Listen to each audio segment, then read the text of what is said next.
Welcome to another D7 video. This one I want to talk a little bit about D7's configuration and take you through all of the various config options and what they actually mean. A lot of people use D7 and they never actually visit the configuration, so they're not really aware of the full power and potential of D7. So I want to take you through a little bit of that, but first, in my last video I made a mistake. I was taking you through all of the various options and readouts and things on the system info page, and I left something out that someone who watched the video pointed out to me, and he didn't even know about the feature himself until he was following along with me in the video and saw the hand cursor or the mouse cursor turn to a hand, and he was able to click on it and learn something new. Okay, so as I did point out in the previous video, if you're low on, if D7 doesn't think you have enough RAM, and you can see this virtual machine has a gig assigned to it, but it's Windows 7, D7 likes to see at least 2 gigs of RAM there, so you'll get the upgrade RAM alert, which is also different than the low RAM alert when a high percentage of your RAM is being utilized, but which will appear here instead of upgrade RAM if you were actually had a high RAM utilization. But in any case, if you click on the upgrade RAM, you'll see run crucialscan.exe. If you click yes, the Crucial Scanner will run, and it'll tell you what Crucial recommends you put in the system and give you prices and inventory. So that's actually perfect for me to start with the config, which is the point of this video, because I did go over a lot of this configuration in my previous video on this behavior page, and I'll briefly go over it again. But for those of you in the UK, tying back to what I was just saying on the system info page, you have an option under regional here on the behavior tab now that says use Crucial UK scanner when clicking on RAM upgrade alert. Well, it does exactly what it says. Someone had informed me of the UK scanner and said, can you please put this in D7 because we can't use the US scanner. It shows US inventory levels, US pricing, all of that other mess, and they had a UK scanner, so we set it up for them. And if Crucial comes out with a scanner for another region, then we'll integrate that as the time comes. So anyway, I did go over this page before, but I'll go over it quickly again. We have the startup behavior section here, and this controls a lot of what D7 does when it starts up. Main things to note right here are the show hidden, super hidden files, and show file extensions, and maybe disable user account control on startup. Those are my favorites, because these are things that I would do when I was working on a system anyway, and rather than have to do that manually, I just want to start D7 and let D7 do it for me, because I want to see file extensions and hidden files and such when I'm working on the system, protected operating system files and the like. Also, often I will disable user account control. Of course, it just depends, but those are the 3 main startup things that I did want to point out to you.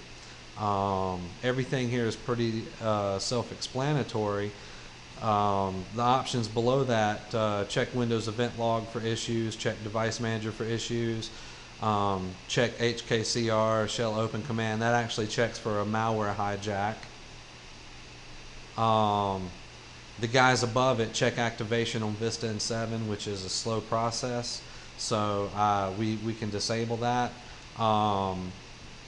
These other 2 above it are not very slow processes, although check Windows event logs can take some time on a system with a large event log. So disabling these items will make D7 start up faster, but they will also take away from some of the alerts that you may get on the system info page. Obviously, if you don't have check event logs checked, then you won't get this check event log alert, which brings up D7's event viewer and shows you all of the errors and warnings, or both, or what have you, since the last reboot. So moving along, we've also got check time zone. That's a very quick thing. There's really no need to disable that. Check for D7 updates, which I do recommend you do, although that can be slow sometimes. Install shell extensions. These are the right-click context menu items that D7 adds to the menu here, and these give you just quick things that D7 can do, like delete. D7's delete is much more powerful than just a standard Windows delete. For example, take ownership permissions is a quick way to take ownership and do all of that good stuff. You can defrag. You can do just about anything. Open command prompt here. You've got a lot of things up here. Google this, search the registry, find duplicate files, upload the virus total. A lot of stuff up there. So the shell extensions, that's what that's all about. And that doesn't take but a second to load. Then we've got brand OS, that's operating system, for those of you just tuning in. At every D7 startup, this is something that it's part of the operating system branding, which is over here in the config. Launches a separate config window, and basically that's for branding the operating system with you know, your support details, your logo, etc., like for the system properties page and such. So you can choose that. You can choose to do that at every D7 startup, so you don't have to remember to do it later on. I think I only have one person using that feature, but I felt it was worth putting in. Then we've also got install a custom URL desktop shortcut. Well, that's also configured in the branding. That's this custom URL desktop shortcut right here, and that's just something you can use maybe. Every time you start D7, you want to put make sure there's a shortcut to your website on the desktop or something like that. Then we've got our auto mode behavior, sync malware scan definitions at every D7 auto run. Sync malware scan definitions is something I encourage you to read about first, and I won't get into that here. Then we've got some general behavior up here, and pretty much everything is fine. Delete items to the recycle bin, you may want to uncheck that so D7 doesn't put malware and other things that it deletes in the recycling bin. I just have that checked by default in case someone actually wants to use the recycling bin, in case they accidentally delete something important. We've also got prevent system sleep mode, prevent screensaver while D7 is running, so your system stays active and you can see what's going on. Replace Task Manager with Process Explorer. That's a good one for when you Control-Alt-Delete, it'll run Process Explorer. Of course, you already have to have that tool downloaded. D7 does that automatically for you if you were to say run Process Explorer from this menu here. It will automatically download Process Explorer if it's not present, and then run it. So if you check this option, you want to make sure you have Process Explorer already downloaded for it to work. Then you're going to want, and of course this feature goes away when D7 is not running. So it goes back to see, there's our Process Explorer. This feature goes back to normal, and the Task Manager is again the Control-Alt-Delete default once D7 is shut down. Now we've got automatically store D7 run date time in the registry. That's just for this last run value right here. Basically, you stamp the system with the current date and time that you run D7 on it. Some people like to know when the last time they worked on a system was, repeat customers and whatnot, so they asked me for that feature. Below that, we've got defragler behavior, and this used to control defragler's behavior, but now I have switched defragler on the maintenance tab over to a custom app. So that no longer applies, and I'll be removing this from future D7 releases. Then we've got shutdown behavior, and here's the complement to the three main startup guys that I wanted to point out about hiding files, showing hidden files and extensions, and disabling user account control. When you shut down, you can configure how D7 wants to handle those changes. It can take no action. It can automatically hide on close the files, automatically enable user account control, or it can apply the original setting for any of them. So that's it for this tab. Well, there's debugging up here, and don't mess with that unless you are told we're working on a problem. Oh, and I almost forgot regional. Display dates as dd/mm/yyyy, and that's for again out non-US folks. Next we've got config stuff, custom stuff. I'm sorry. Under custom stuff, there is the default WSUS server IP address. That's if you have an in-house WSUS server, and for example, in the internet menu you use Windows Update via WSUS server. Also below that, we've got Windows Update via WSUS offline, which is our next item below that, the path to your WSUS offline updater. I recommend you keep this on a network share. That way you can have your server configured to automatically update the WSUS offline installer and keep all your updates up to date. So that's just how I do it. So I put in a network path to my update installer, and that way when I click on this from the internet menu, it'll automatically launch that application from my network, and life is good. I do my updates.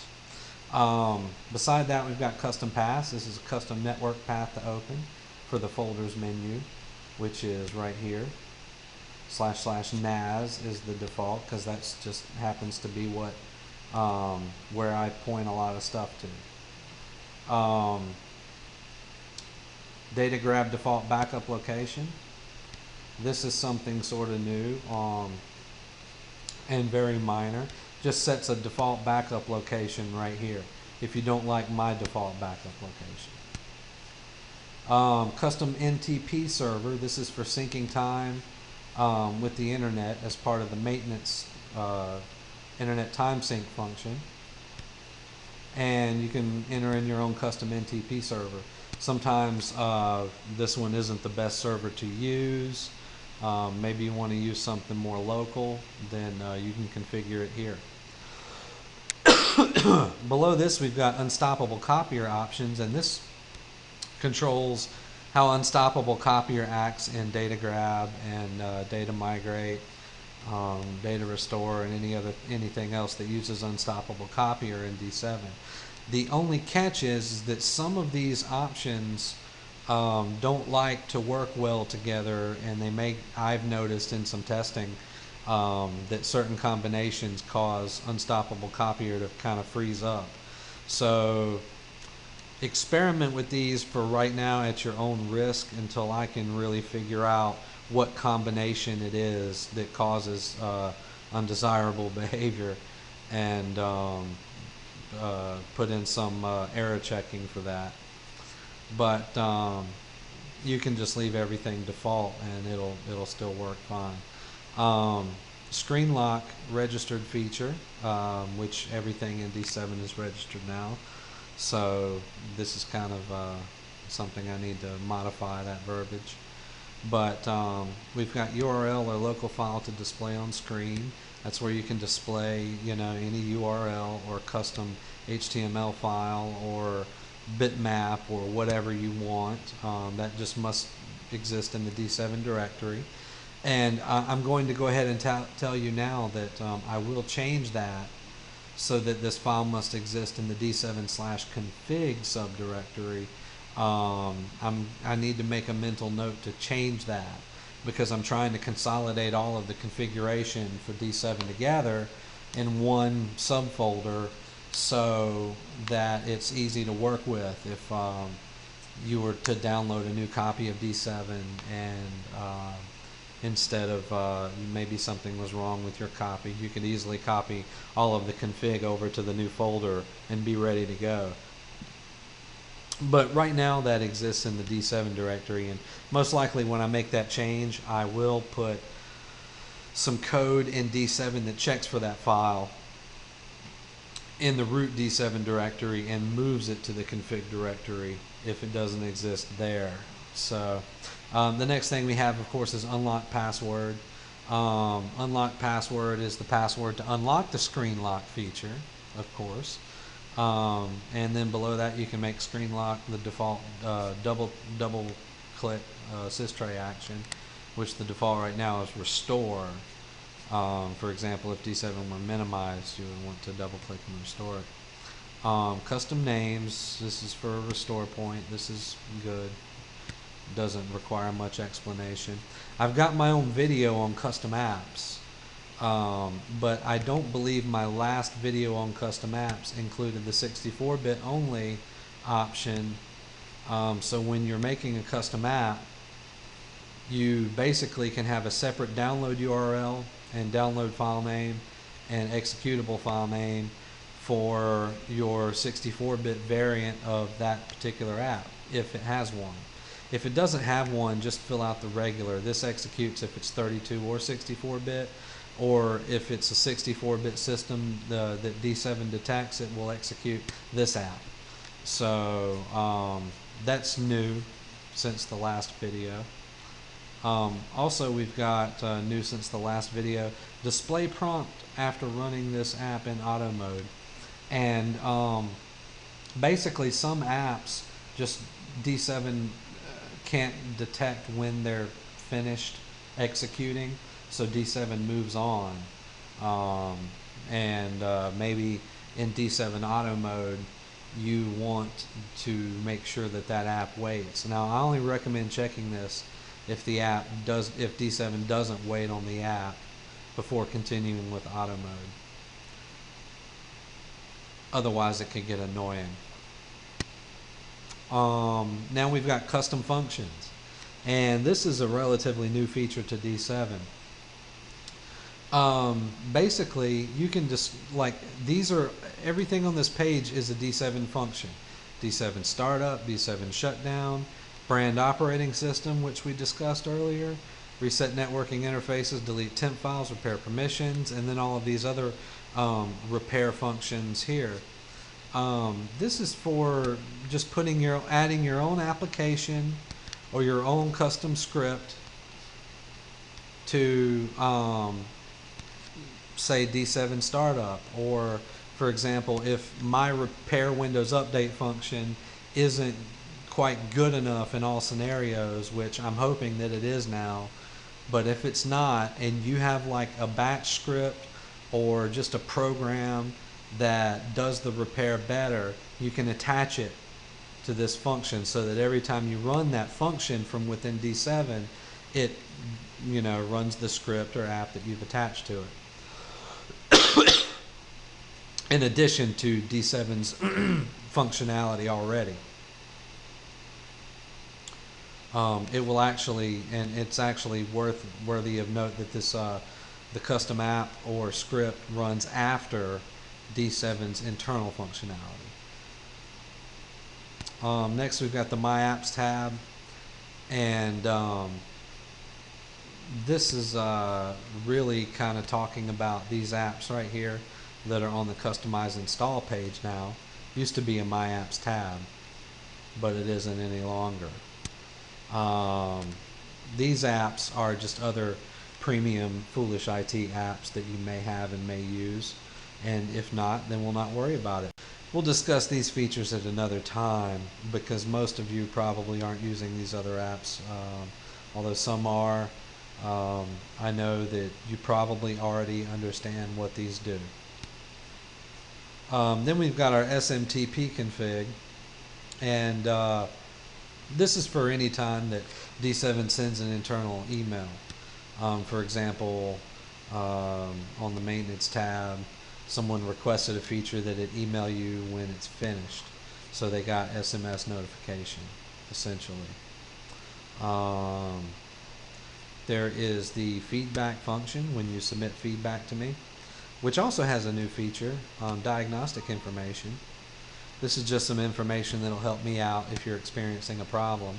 You can click the checkbox to include diagnostic information, type in your feedback, and send it to me. And you can view that information with this button. But this uses internal SMTP. Now, if not, it will start up the default mail client. But I recommend you use the internal SMTP because when I get your feedback, I don't want to reply to, say, a customer's email address, one of your customers that you just happen to be working on their machine when you sent me the feedback. I want to reply to you, so I recommend you use this functionality, which I've discussed several times in the past, in order to do that. And also that internal SMTP is used when you do something like email reports from the reports pop-up. And next in config, we've got browser and search, and D7's internal browser is on. It'll be used when possible. Otherwise, the system default browser will be used, and that is a default, but you can uncheck that, and D7 will always use the system browser when you do things like Google and such from within D7. And then we've got D7 internal browser homepage. That's just the homepage, obviously, when the browser, if you were just to run the browser by itself. We've got predefined search engines. So you can use Google SSL if you really want to, or even Dogpile. Actually, I think Dogpile might not exist anymore. No, it's Scroogle that doesn't exist anymore. That's it, I think. Well, maybe I need to do some checking on that. But if you don't like Google's the Google search, you can change that here for all of D7's search functionality. This is the shell extension config, and I'm actually phasing this out, so I'm not going to worry about that. And then, of course, we've got the OS branding that I've already been through. And reports. This is where you choose how D7 stores reports and stores various things that it does. Malware scan reports, things of that nature. You can store them locally, or you can store them in a subdirectory of D7. You can append the date to the directory structure. You can name the directory structure by date and name only, name and date. Reporting options, we have log all actions performed within D7. This is the activity log you'll see on the info reports. An activity log just tells you, when D7 was started, what it did. See here, it checked the time zone during startup. Here we did TDSS killer a few times, GMER and OTL. So that keeps track of what you do inside of D7. Prompt for client name on each new system that D7 has run to store reports under that name. This is for the report naming over here. This is for the name variable. If you click to prompt for client name on every new system that you run D7 on, it will store the client name that you put in there in the registry, so that D7 always uses this name on this system for its reporting features, at least as far as storing them by this name variable. If not, if this is unchecked, then you D7 excuse me, will use the computer name instead. Then we've got generate reports maintenance tab. This generates all of D7's internal reports. Here you can check where to have it optionally generate all Nearsoft reports as well. And this is for that option on the maintenance page, generate reports right here. Next we've got scheduling, and scheduling is for basically keeping D7, all your third-party apps up to date, keep your malware scan definition synced, and sync your configuration set for D7 to or from the server. Basically, you just put in a time and a frequency. I say daily. Hit create schedule, and D7 will always sync itself. This is good if you use a copy, if you just keep a copy of D7 on a server to keep itself synced, or maybe you want to leave your flash drive plugged in, or use the copy of D7 on your TechBench computer and just have it automatically update itself every day. Run the Kettering updates. This is a good way to do it. D7's config. We've got this Get Help Online down here, and if you click that, whatever page that you were on in D7, in D7's configuration, will pop up in the D7 browser. In the online manual, you'll be right at that page. So that's pretty nifty. Oops, wrong X. And of course, always want to save and close your configuration. Save and close to save your configuration, or cancel if you don't want to cancel. Exceptions to that rule are the Custom Apps tab, Save App. So everything here is saved no matter what you do. When you click the Save App button, it is not saved here. And that should cover this video. If you have any specific questions, feel free to hit me up in my forums. More videos to come, and stay tuned for them.